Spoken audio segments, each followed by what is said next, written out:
स्वास्थ्य मंत्रालय ने कहा, देश में कोरोना संक्रमण में गिरावट का दौर जारी। रिकवरी दर बढ़कर हुई 90%।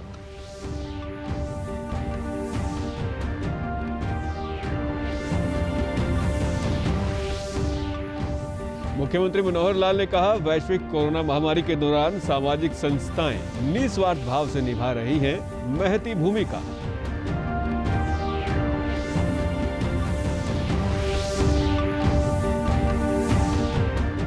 डाकघर की डोमेस्टिक मनी ट्रांसफर योजना के माध्यम से किसी भी बैंक खाते में आसानी से जमा करवा सकते हैं 25,000 रुपए तक की राशि।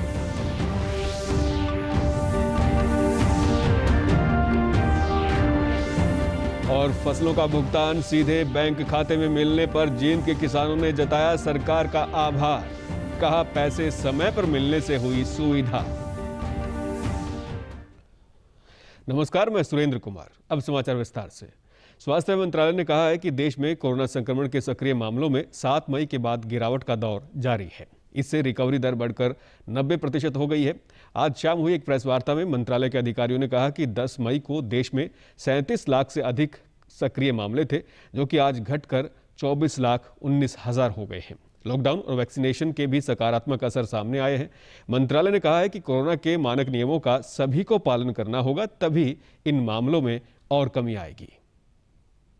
2,11,000 के करीब केस देश में रिपोर्ट हुए हैं, तो रिकवरीज 2,83,000 के करीब रिपोर्ट हुई हैं, यानी कि 71,000 रिकवरीज देश में पिछले 24 घंटे में विज़ावी न्यू केसेस रिपोर्ट की गई है। 23 स्टेट देश में ऐसी हैं जहां पर की रिकवरी जो रिपोर्टेड केसेस हैं डेली बेसिस पर उनसे अधिक है। और हम ये भी देखते हैं कि रिकवर्ड केसेस जो पिछले 14 दिनों से ऑन ए कंसिस्टेंट बेसिस हम पा रहे हैं कि देश में recoveries are more than the cases being reported. इसी के साथ अगर आप देखें कि रिकवरी रेट में कैसे बढ़ोतरी हो रही है, तो जहां एक स्थाई पर देश में रिकवरी 81.8% 3 मई को नोट की गई थी, वह बढ़ते बढ़ते 18 मई को 85.6%, और हम देश में देखते हैं तो पाते हैं कि हमारी रिकवरी परसेंटेज अब बढ़कर 90% हो गई है। यह एक बहुत ही पॉजिटिव इंडिकेशन है। जरूरत है कि हम इसी स्थाई से अपने होम आइसोलेशन केसेस और वह केसेस जो हॉस्पिटल में उनको मॉनिटर करते रहें। मंत्रालय के मुताबिक पिछले 24 घंटों में देश भर में 2,11,325 नए मामले सामने आए हैं। वहीं 2,83,135 मरीज स्वस्थ हुए हैं। देश भर में अब तक 20 करोड़ 27 लाख से ज्यादा कोविड टीकों की खुराक दी जा चुकी है। प्रदेश में कोरोना संक्रमण से स्वस्थ होने वालों की संख्या 7,08,000 से अधिक और रिकवरी दर बढ़कर 94.72% हो गई है। प्रदेश में अब तक लगभग 54,83,000 से अधिक व्यक्तियों का टीकाकरण हो चुका है। केंद्रीय रक्षा मंत्री राजनाथ सिंह ने आज वीडियो कॉन्फ्रेंसिंग के माध्यम से ई स्वास्थ्य सहायता और टेली परामर्श ओपीडी पोर्टल लॉन्च किया। ये पोर्टल सेवारत सशस्त्र बलों के कर्मियों, पूर्व सैनिकों और उनके परिवारों को टेलीमेडिसिन सेवाएं प्रदान करता है। इस अवसर पर रक्षा मंत्री ने कहा कि ये पोर्टल डिजिटल इंडिया और ई गवर्नेंस के प्रति हमारे कमिटमेंट को भी दर्शाता है। ऐसी अनेक समस्याओं का एक साथ ही समाधान हुआ है। यह बहुत ही क्रिटिकल टाइम पर सर्विस पर्सनल के स्वास्थ्य के लिए उठाया गया बहुत ही बड़ा महत्वपूर्ण कदम है। यह पोर्टल डिजिटल इंडिया और हमारे ई गवर्नेंस के प्रति हमारे कमिटमेंट को भी दर्शाता है। हमारा हमेशा प्रयास रहा है कि हम अपने देशवासियों को बेहतर, तेज और पारदर्शी सुविधाएं दे सकें। यह पोर्टल भी उसी की एक मिसाल है। कोविड के बाद तेजी से फैल रहे ब्लैक फंगस यानी म्यूकोरमाइकोसिस इन्फेक्शन के इलाज के लिए वर्धा में जेनेटिक लाइफ साइंसेज ने एम्फोटेरिसिन बी एम्बल्शन इंजेक्शन तैयार कर लिया है। केंद्रीय मंत्री नितिन गडकरी ने इस प्रयास में अपना योगदान दिया है। अब तक भारत में एक ही कंपनी इसका उत्पादन करती थी। सोमवार से इसका वितरण शुरू होगा और इसकी कीमत 1,200 रुपये होगी। अभी इंजेक्शन 7,000 रुपये तक मिल रहा है। मुख्यमंत्री मनोहर लाल ने कहा है कि सामाजिक संस्थाओं का दायरा बड़ा होता है और संस्थाएं हर विपत्ति के समय तन, मन और धन से कार्य करती हैं। वैश्विक महामारी के दौरान सामाजिक संस्थाओं का कार्य प्रेरणादायक रहा है।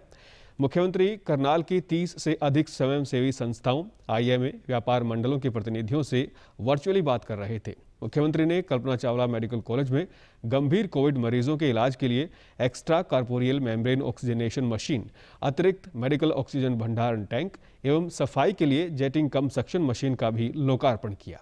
उन्होंने कहा कि ऑक्सीजन कंसंट्रेटर के बैंक बनाए जाएं ताकि और 5 से 7 दिन बाद पहले वाले मरीजों से लेकर दूसरों को दिए जाएं। उन्होंने कहा कि सभी दुकानों का समय बढ़ाने के बारे में सरकार द्वारा शीघ्र ही फैसला लिया जाएगा। मुख्यमंत्री मनोहर लाल ने कोरोना महामारी के दृष्टिगत बीपीएल परिवारों के लिए घोषित योजनाओं का लाभ जल्द संबंधित लोगों को देने के निर्देश दिए हैं। इस संबंध में हुई बैठक में बताया गया कि प्रदेश सरकार 1 मार्च के बाद कोविड से हुई मौत पर संबंधित बीपीएल मरीज के परिजनों को 2 लाख रुपए की राशि प्रदान कर रही है। इसके अलावा होम आइसोलेशन में रहे बीपीएल मरीजों को 5-5 हजार रुपए की एकमुश्त सहायता भी दी जा रही है। मुख्यमंत्री ने अधिकारियों से जानकारी ली कि अब तक कितने लोगों को इसका लाभ दिया जा चुका है। डाक विभाग की ओर से आमजन के लिए अनूठी पहल की गई है। इसके तहत अब घर बैठे किसी भी बैंक खाते में पैसा जमा करवाया जा सकता है। मुख्य डाकघर के पोस्टमास्टर सत्यपाल ने बताया कि डोमेस्टिक मनी ट्रांसफर सेवा से अब घर बैठे पैसे जमा करने की सुविधा भी शुरू कर दी गई है, जिससे कोई भी व्यक्ति किसी भी बैंक खाते में पोस्ट ऑफिस के माध्यम से 25,000 रुपए तक जमा करवा सकता है। इसके लिए डाकघर में खाता होना भी आवश्यक नहीं है। पैसे ट्रांसफर किए जाने पर 1% चार्ज का भुगतान करना होगा। ट्रांसफर 5,000 तक बिना किसी आईडी प्रूफ के और 25,000 तक लिमिट है इसकी आईडी प्रूफ के साथ 1% चार्ज के साथ कोई भी व्यक्ति किसी भी बैंक खाते में जमा कर सकता है। और बाहर के अगर वो ये सेवा मिलती थी 5% चार्ज लगता था, लेकिन पोस्ट ऑफिस में मात्र 1% चार्ज में लाभ ले सकते हैं। ग्राहकों ने बताया कि ग्रामीण स्तर पर कई बार लोगों को पैसा जमा करवाने के लिए अपने गांव से बैंक की ओर भागदौड़ करनी पड़ती थी, लेकिन अब डीएमटी से उनके समय की बचत होगी। डीएमटी का ज़्यादा फायदा वे लोग उठा सकते हैं जो अपने घर से बाहर रहते हैं और उन्हें अपने घर पैसे भेजने होते हैं। पेमेंट बैंक द्वारा सरकार द्वारा यह अच्छी मुहिम चलाई गई है, जो हम बिना खाता खुलवाए डीएमटी के माध्यम से दूसरे बैंकों में बिना अधिक चार्ज दिए पैसे ट्रांसफ़र करवा सकते हैं। और यह इंडिया पोस्ट पेमेंट द्वारा बहुत अच्छी स्कीम चलाई गई है। इसमें जो भट्ठों पर, वेयर हाउस में और दूसरी जगह होटलों में काम करने वाले जो दूर दराज से जो वर्कर होते हैं उनको काफ़ी फ़ायदा होगा, क्योंकि उन्हें पैसे जमा करवाने के लिए दूसरी जगह जाना पड़ता था और जिससे उनको पैसे अधिक देने पड़ते थे। पोस्ट पेमेंट बैंक द्वारा शुरू करने पर यह बहुत लाभकारी है। सरकार द्वारा किसानों की फसल का भुगतान 72 घंटों के भीतर सीधे किसानों के बैंक खातों में किया गया है। इससे किसानों को समय पर भुगतान मिलने से सुविधा हुई है। जींद जिले के किसानों का कहना है कि उन्होंने अपनी फसल न्यूनतम समर्थन मूल्य पर बेची है। समय पर पैसे मिलने से उन्हें कोई आर्थिक परेशानी नहीं हुई और वे अपनी ज़रूरतों को पूरा कर पाए हैं। जो पहले पीछे ने आट दिया नहीं कर खाता भी ये सीधे हमारे खाते में आ जाए हैं। 2 चक्कर काटने पड़े काट रहे, ये कोई चक्कर काटने की जरूरत नहीं होगी। फसल है सीधे खाते में आ जाए हैं, आट के पास बार चक्कर नहीं काटते। ये ठीक करके आई सरकार ने। की बार जो डायरेक्ट खाते में रुपया है ना, वो बहुत अच्छा लगा हमें आड़तियों के पास बहुत चक्कर काटने पड़ते थे और ये सरकार का बहुत सराहनीय कदम है। हम इस बात से बहुत खुश हैं। और ये वो रुपया ना किस्तों में मिला करते थे, जिसका हमें ब्याज भी भरना पड़ता था। अब की बार ये नया देखने को मिला कि खाते में सीधे डायरेक्ट रुपये आ गए और सारे इकट्ठे आ गए। जो इन्होंने नीति बनाई है बढ़िया है, नीति है। जो जमींदार के डायरेक्ट सीधे खाते में पैसे आ जाते हैं। फसल जो बेच कर आता है टाइम पर उसके खाते में पैसे, तो कई बार क्या होता है कि खाते में पैसे नहीं आते, वो दिक्कत थोड़ी ज़्यादा रहती है। नहीं वैसे किसान खुश है इस बात से कि अब उसके फसल का पैसा है जो ठीक सीधा खाते में आवा। की बार जो गेहूँ के पैसे खाते में आ रहे हैं वो बहुत बढ़िया है, स्कीम है, क्योंकि वो पैसे सीधे आड़ती के पास आते थे और उसमें हमें परेशानी बहुत ज़्यादा होती थी, क्योंकि पैसे थोड़े थोड़े करके मिलते थे। ये सरकार जो है बहुत अच्छी है और सीधे डायरेक्ट अकाउंट में पैसे आ रहे हैं, हमें बहुत अच्छा लगा। डीडी न्यूज़ हरियाणा पर देश और प्रदेश से जुड़ी खबरों को विस्तार से जानने के लिए आप हमारे साथ फेसबुक, ट्विटर और यूट्यूब के माध्यम से भी जुड़ सकते हैं। हमसे जुड़ने के लिए आप हमारे सोशल मीडिया हैंडल को भी फॉलो कर सकते हैं। अब आप अपने मोबाइल फ़ोन से QR कोड स्कैन कर हमारे यूट्यूब चैनल पर सीधे पहुंच सकते हैं। कोरोना महामारी में जंग जीतने में कोरोना योद्धा बनकर नर्सें अपनी महत्वपूर्ण जिम्मेदारी निभा रही हैं। नेशनल हेल्थ मिशन से जुड़ी स्वास्थ्यकर्मी ने बताया कि नूंह जिले में 100 स्टाफ नर्स और 150 ANM उनके मिशन के तहत सेवाएं दे रही है। नर्सें अपने घर और परिवार से दूर रहकर अपनी जान जोखिम में डालकर मरीजों की सेवा कर रही हैं। नर्सिंग एसोसिएशन की प्रदेश उपाध्यक्ष के अनुसार कोरोना वार्ड में ड्यूटी करने वाली नर्सों को PPE किट पहनकर 6 घंटे तक ड्यूटी करनी पड़ती है। प्रदेश में 40% नर्स संक्रमित हुई हैं, लेकिन हिम्मत नहीं हारी और कोरोना को हराकर फिर से ड्यूटी पर आ रही हैं ताकि इस कठिन समय में लोगों की जान बचाई जा सके।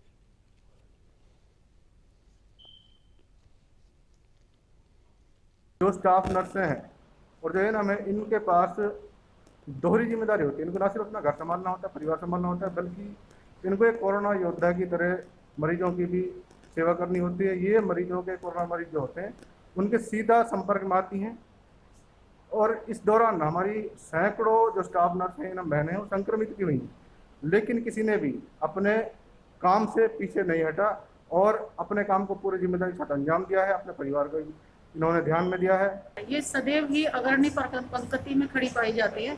उसी तरह ठीक इस महामारी के दौरान भी नर्सेज एक फ्रंट लाइन वर्कर है और इस फ्रंट लाइन में काम करते करते नर्सेज को बहुत सारी दिक्कतों का सामना करना पड़ता है। उन दिक्कतों के आने के बावजूद भी नर्सेज ने कभी भी अपनी ड्यूटी के दौरान कोई कोताही नहीं बरती है। कोरोना काल में हमारी जो है ना 40% नर्सेज संक्रमित हुई हैं, जिनमें से 4 बहनों ने हमारी जान भी गंवानी पड़ी है। नर्सों ने बताया कि PPE किट में उन्हें कई बार चक्कर तक आ जाते हैं, लेकिन वे हिम्मत और हौसला जुटाकर फिर से मरीजों के इलाज में जुट जाती हैं। सेकेंड लहर चली है इस कोरोना की, तब से हम लगातार अपना ड्यूटी कर रहे हैं और हम लगातार PPE किट में हमें रहना पड़ता है। कभी कभी 12-12 घंटे भी काम करना पड़ता है और अंदर पेशेंटों के पास जाना पड़ता है हमें, और उसमें हमें PPE किट में रहना पड़ता है 12 घंटे और उसके अंदर कितना हमें पसीने भी आ जाते हैं, गर्मी लगती है, बहुत सारी कठिनाइयों का सामना करना पड़ता है। जब से कोरोना की दूसरी लहर आई है तब से हम लगातार ड्यूटी कर रहे हैं। मेरा एक छोटा 1 साल का बेटा भी है, उसकी सुरक्षा के लिए मैं घर भी नहीं जा पा रही हूँ। PPE किट पहन के जब हम अंदर जाते हैं और फिर बाहर आते हैं तो इतनी गर्मी लगती है, उसमें जी भी घबराने लगता है। कई बार तो हमें खुद लगता है कि हम चक्कर खा के गिरने वाले हैं।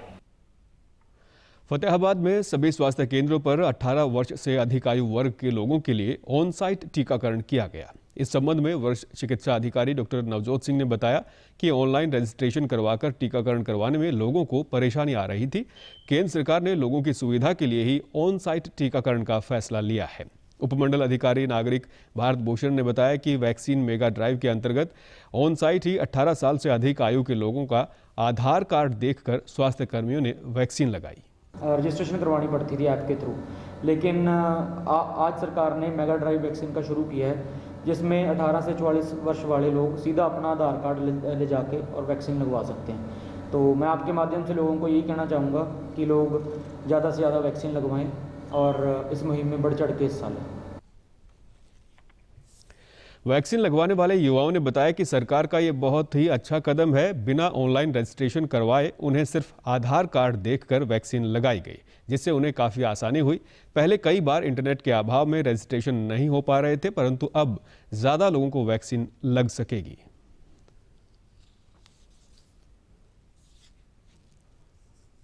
वैक्सीन की मेगा ट्रायल चल रही है और पहले क्या कहते थे आरोग्य सेतु वगैरह ऐप से रजिस्ट्रेशन करवानी पड़ती थी, जिससे भी बहुत पहले वैक्सीन नहीं मिलती होती थी।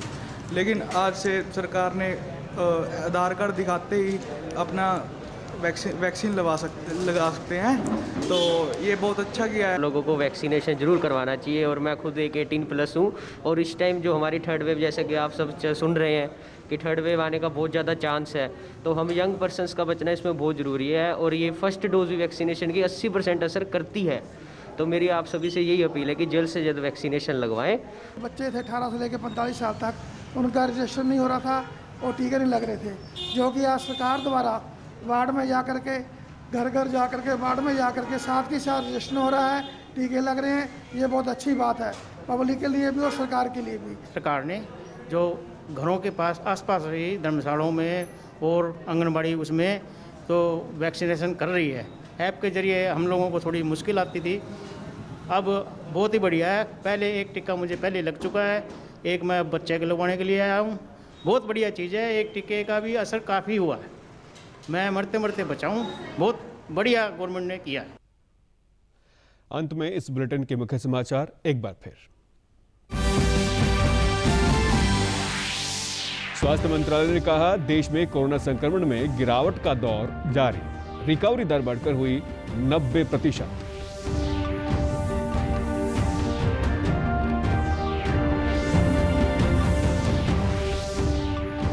मुख्यमंत्री मनोहर लाल ने कहा, वैश्विक कोरोना महामारी के दौरान सामाजिक संस्थाएं निस्वार्थ भाव से निभा रही हैं महती भूमिका।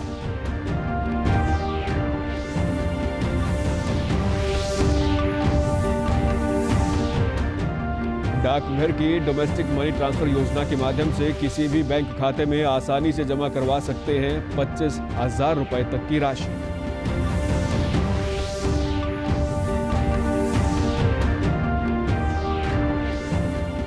और फसलों का भुगतान सीधे बैंक खाते में मिलने पर जींद के किसानों ने जताया सरकार का आभार, कहा पैसे समय पर मिलने से हुई सुविधा। सभी दर्शकों से अपील है कि आप जब भी घर से बाहर निकलें तब मास्क जरूर पहनें, 2 गज की दूरी बनाए रखें और एक नियमित अंतराल पर अपने हाथ धोते रहें। और अगर आप पात्र हैं तो टीकाकरण अवश्य करवाएं, तभी आप कोरोना महामारी से बच सकते हैं। आज के बुलेटिन में बस इतना ही। नमस्कार।